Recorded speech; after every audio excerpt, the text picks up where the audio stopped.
Welcome to the Triskele podcast. We are three druids gathered in a virtual grove to share our thoughts and our path with you. Hi, welcome to episode 9 of the Triskele podcast. If you are a new listener or viewer, welcome to the podcast. And if you're returning, thank you very much for coming back and listening to us. We really appreciate it. Today we are talking about divination, and this is going to be a really interesting one, at least for me, because I am really just getting into my divination practice, at least outside of runes. And so I'm looking forward to quizzing a little bit and asking questions of my fellow co-hosts here. But let's first introduce ourselves. So I am Victoria, and my pronouns are she and her. I'm Drum, and my pronouns are he and his. And I'm Amber. My name is Amber. Hey, look at that. I know what it is. And my pronouns are she and her. It's been an interesting week and an interesting weekend. Just Google the date and you'll find out why, because we're all quite giddy and also quite exhausted because last week was pretty much a year and a week. Mm-hmm.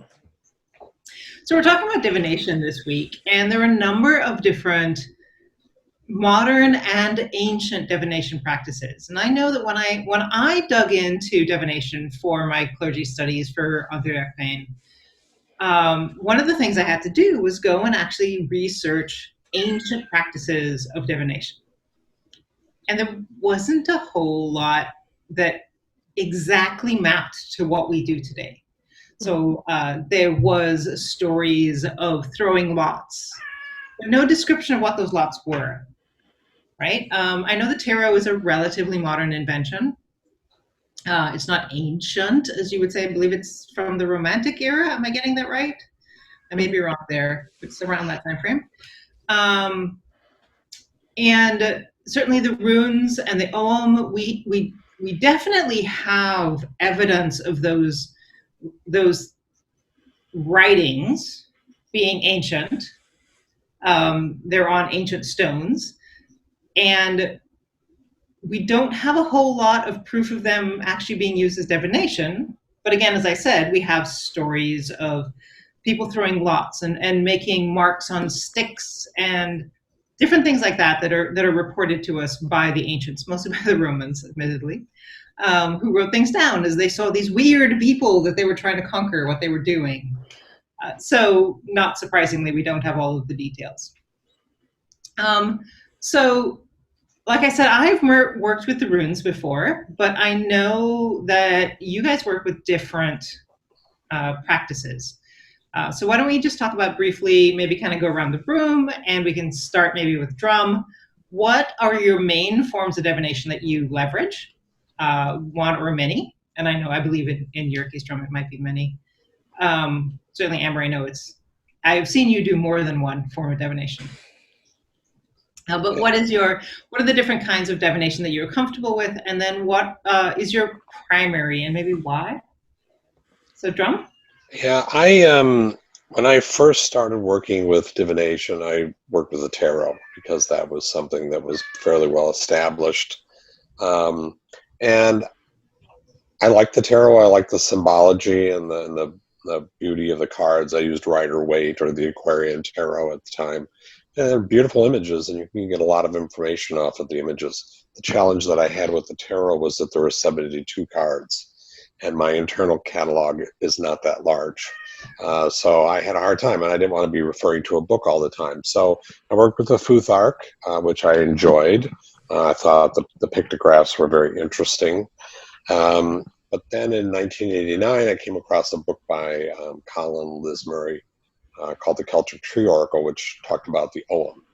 And I was hooked on the omen at that point and have been hooked on it ever since. It's a system that I really like for a couple reasons. One, because it's very stark. It's a trunk and branches for the most part.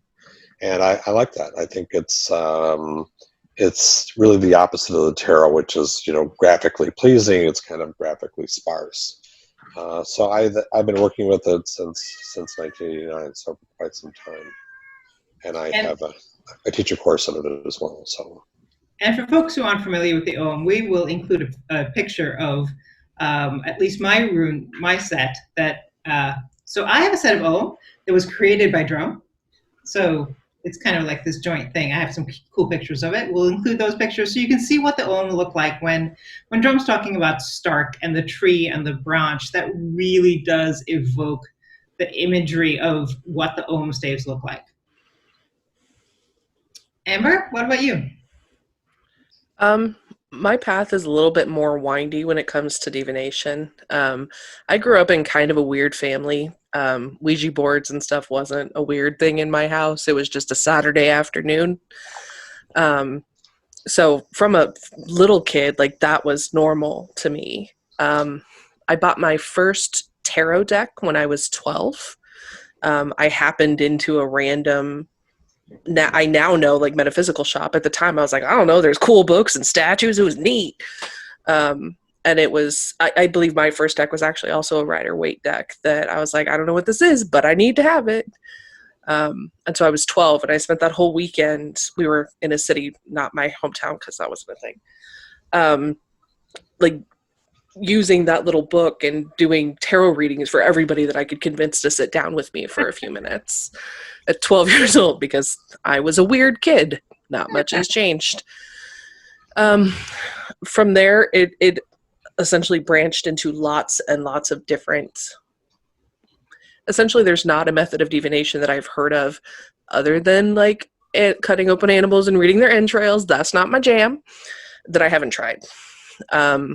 I love oracles, different symbol sets. So like one of my favorite, there's an Alice in Wonderland oracle that's based purely around the world that Lewis Carroll built and the imagery of Alice in Wonderland. And I've studied that book from like a psychological perspective. So to see that type of symbol and be able to tie those storylines into divination, you know, I really enjoy doing that type of thing. Or mythology, the Greek, I think it's called the Greek gods. Maybe it's the Greek gods oracle. I'll have to look for sure. That is all Greek mythology stuff, you know. So it's stories you love and tying those into the divination you're doing, which I think is a lot of fun. In ADF ritual, I typically actually fall back onto the Greek alphabet oracle. So similar to the runes or to Ogham, it's a very simple symbol set.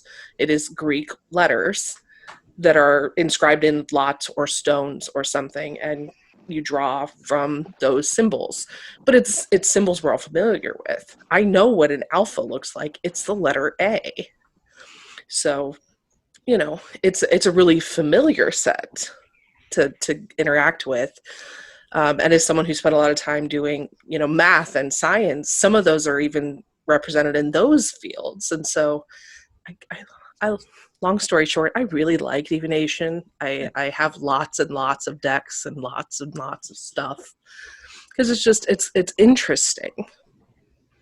It's definitely very interesting. Before we move forward, though, I feel it is important to acknowledge that the Rider-Waite deck that both Drum and Amber referenced was actually illustrated by Pamela Coleman Smith, who is a woman of color who often gets ignored when written out of history. But she is the one who did the original artwork that has inspired so many tarot decks, including the one that I currently use, which is called the This Might Hurt deck, which if you look online, if you follow me on Instagram, you will see that is the one that I generally will post when I post readings, because I love it because it is so modern and inclusive, and yet it still really follows that Rider-Waite Smith kind of pattern, so that I can take books that are written for I want to say the originalist. I don't know if they were the original or not, but certainly the most popular deck set and the deck imagery,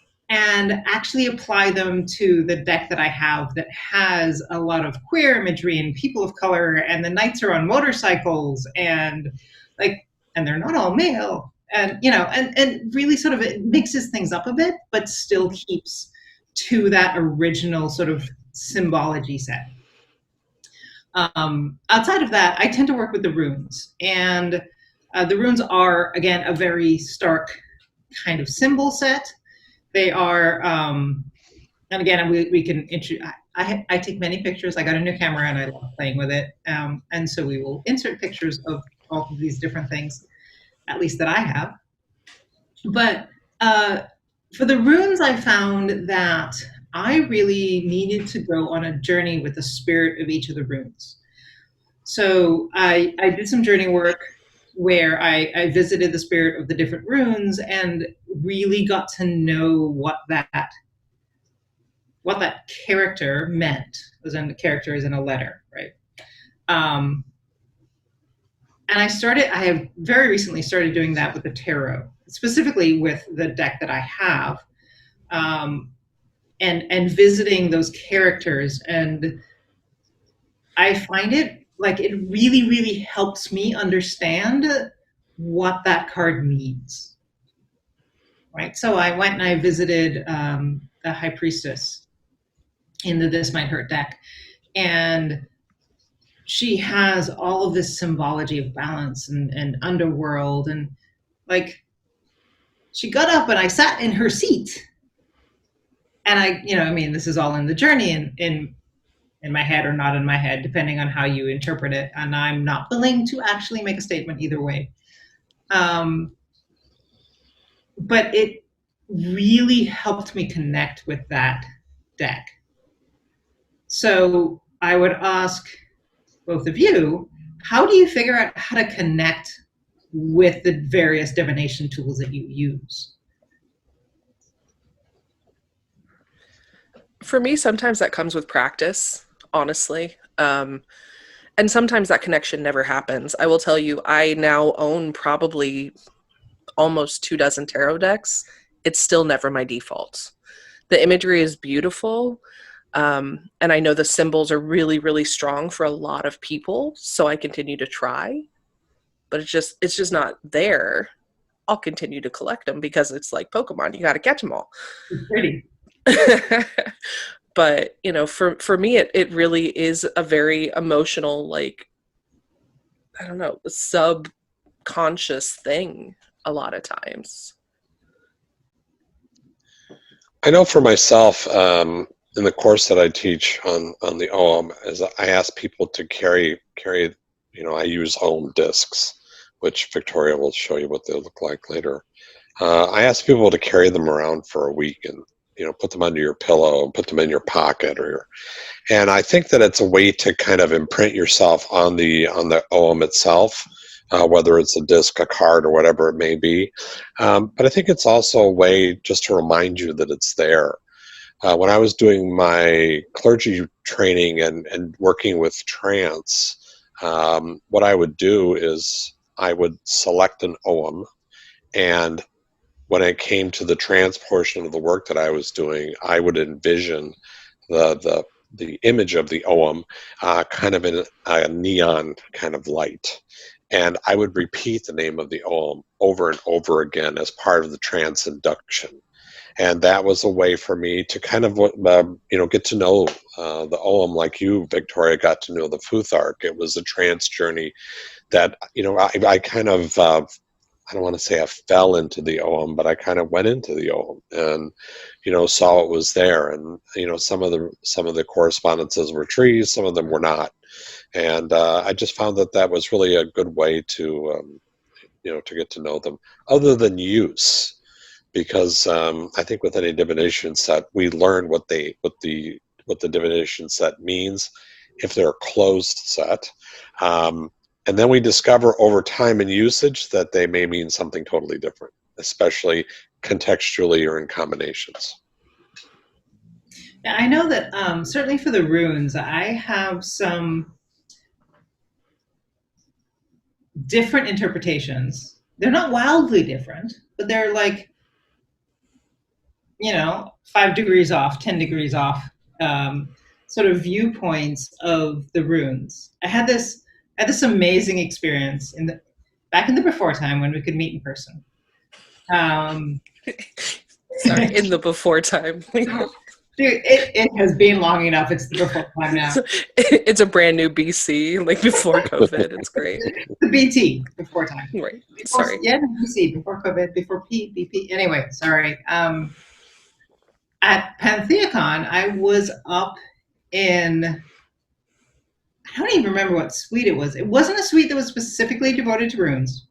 However, there were some individuals who were there who I'm not going to name because I don't know if they're cool with me naming them. But people I knew who also were rune workers, who were in the back and were way more experienced than me, were in the back and they were talking about runes, and I sort of like wandered in the back. I'm that person that will just randomly wander into your conversation, and we ended up having this amazing conversation about the interpretations of different runes. And so somebody would draw a rune, and by the end of it, there was like 4 or 5 of us around in the circle, and we would each say what we thought that rune meant, and how that rune interprets and how it shifts based on the other runes that were around it and the different things. And it was really amazing. We were all like roughly in the same area, but with different twists on it. I mean, like we weren't quite 45 degrees off from each other, but we were 5 or 10 degrees off from each other, kind of thing, if you think of a compass round. And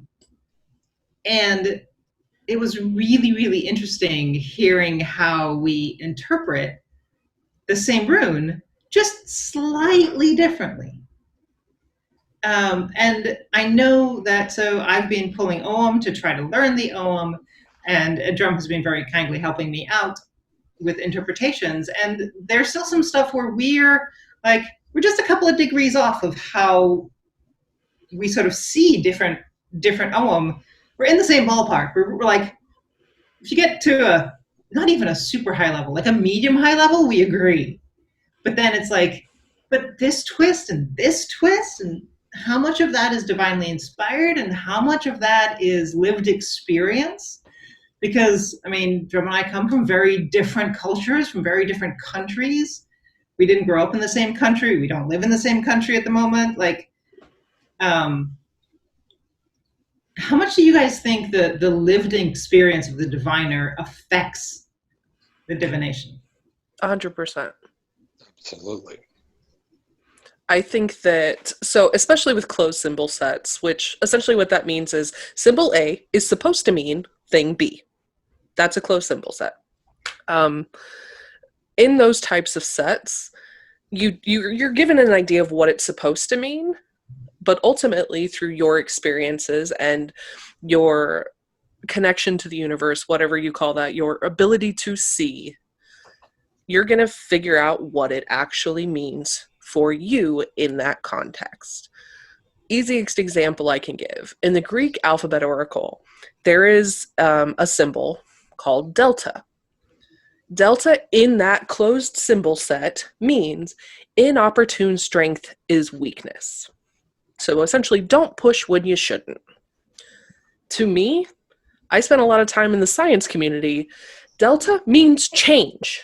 Yep. Every time. I don't care how many times I read on the paper that it's supposed to mean inopportune strength is weak. That symbol means change.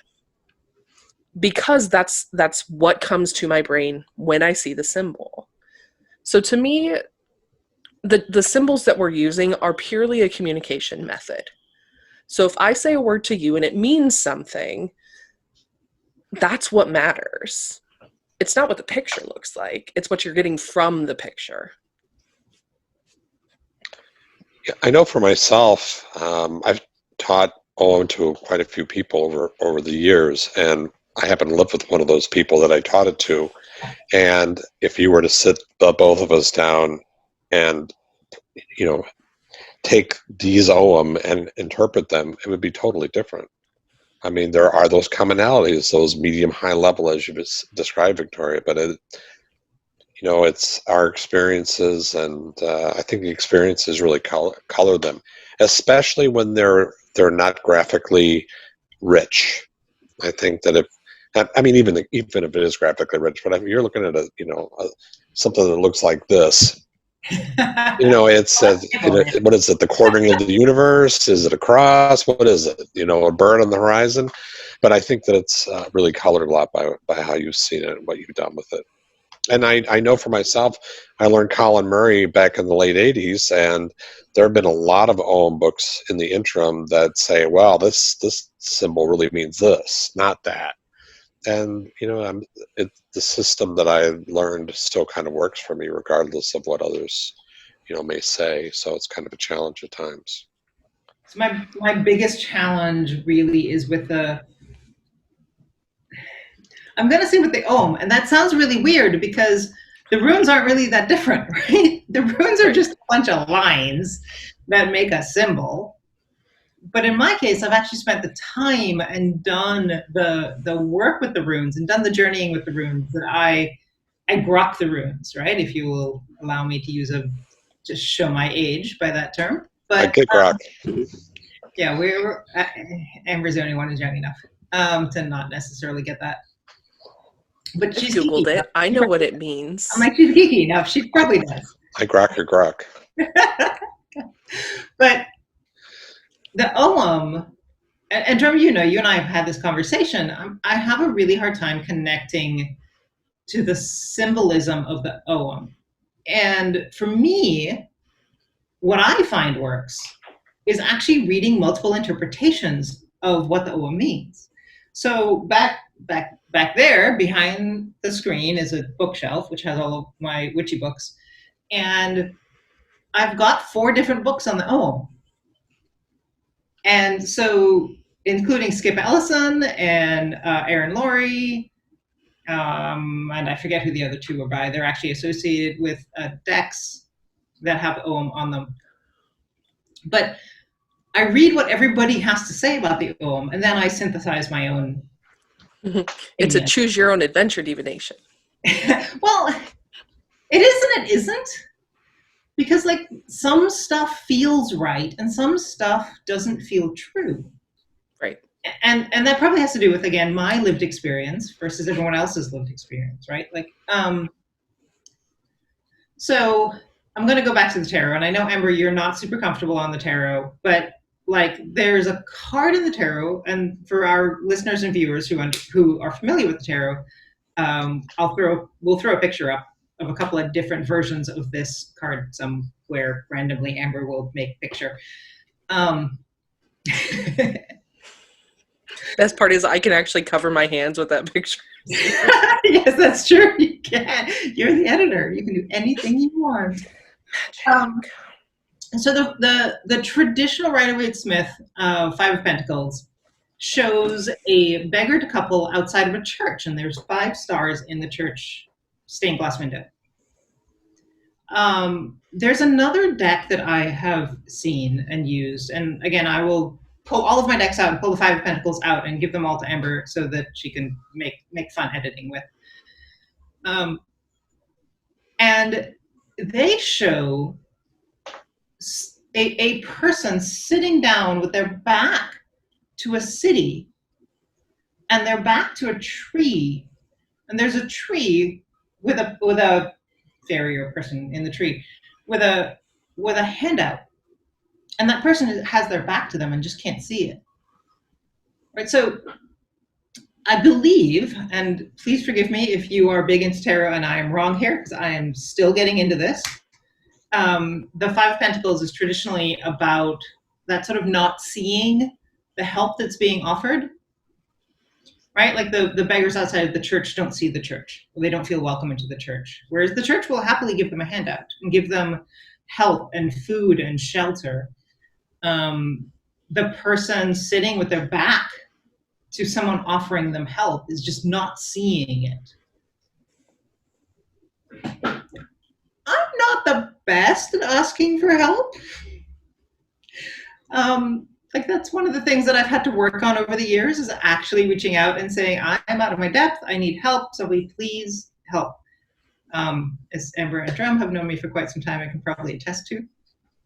But for me, that card really is about sort of that reaching out and looking for help. and seeing where there's help maybe that I'm not seeing, right? Seeing where there's help that I'm ignoring. Whereas for other people, like that card has very different interpretations because their lived experiences is very different. And so I could see where certainly cards with a lot of imagery, and as you look at the different tarot cards, right, the same card can have different meanings based on the deck, based on the imagery. And I find that fascinating, right? That also comes into oracle cards because, again, we have the imagery on the cards. But then we also end up with this, as Drum says it, the stark sets, right? The omen, the runes, the Greek oracle, where it's a symbol of lines and figure out what it means. Right. And that, to me, those certainly the lived experience really impacts all of those. Oh, for sure. Editing Amber here. I apologize for the interruption. We hope you've enjoyed our conversation about divination so far. We had a wonderful time sharing our experiences with each other, and that means that we chatted for way too long on the topic. So we're actually going to split this episode in half. The second half of our divination discussion will be posted in 2 weeks. Thank you all for your continued love and support. We look forward to continuing this discussion again in 2 weeks. Bye! Thank you for joining us for today's video. If you like this episode, be sure to like and subscribe.